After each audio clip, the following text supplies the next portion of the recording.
The prophecy foretold. The awakening of the world spells the fool's return.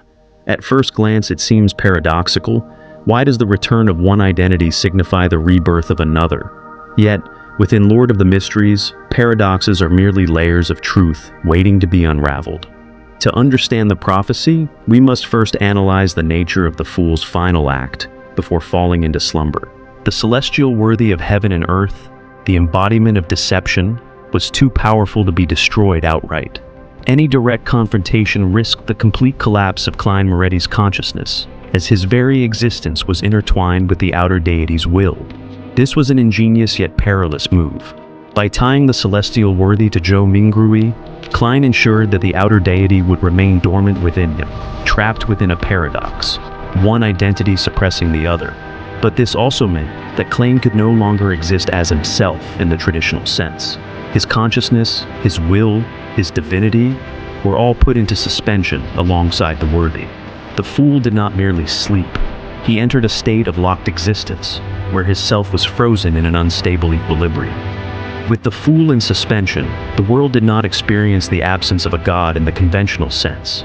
Instead, the concept of the fool persisted within the faith of his followers, the major arcana card holders, and the mythology that had been built around him. But the being known as Klein Moretti, who had once carried the weight of that identity, was no longer whole. This left a void, a missing center, and that is where the world comes into play. The prophecy states that the awakening of the world spells the fool's return. The key to understanding this lies in how the world was created. Unlike Klein Moretti or Zhou Mingrui, Gehrman Sparrow was not a singular person. He was a construct, a vessel pieced together through perception, belief, and necessity. He emerged not from Klein's direct consciousness, but from the understanding of those who believed in him.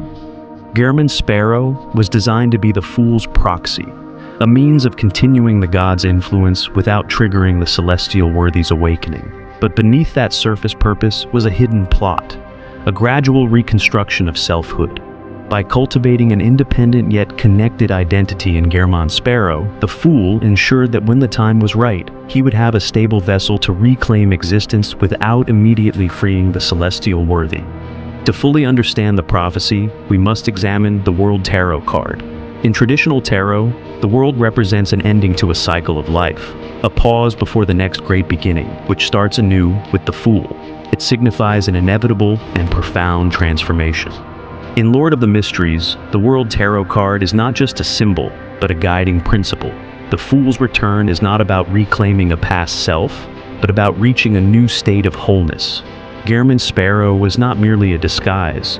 It was an identity crafted to stabilize the Fool's being and ensure that he would return not as a fractured entity, but as a complete existence. This aligns with the prophecy. The world must awaken first, for only then can the Fool return in a true, stable form, free from the celestial worthy's contamination. The awakening of the world marks the end of one identity cycle and the transition into another.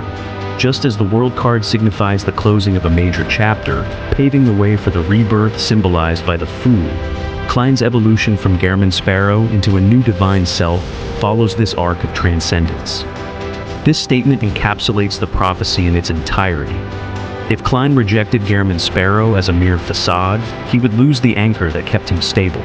The world was not just an alias, it was a necessary part of his soul, a construct that gave him structure when his identity threatened to collapse. This ties directly to the World Tarot card. Klein had to unify his past selves, not discard them. If he rejected Gehrman Sparrow, he would become fragmented once more, and his fate would be left to the whims of external forces. By embracing all aspects of himself, he ensured his continued existence. The awakening of the world was not just a step toward the Fool's return, it was the very mechanism that made it possible.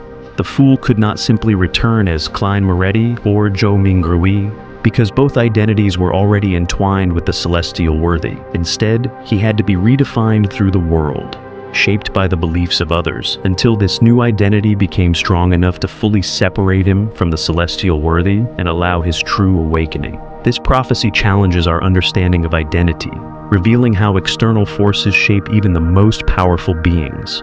Above all, it demonstrates that true resurrection is not an act of defiance against fate, but a subversion of its rules. If you enjoyed this video, feel free to like and subscribe for more analyses of your favorite novels.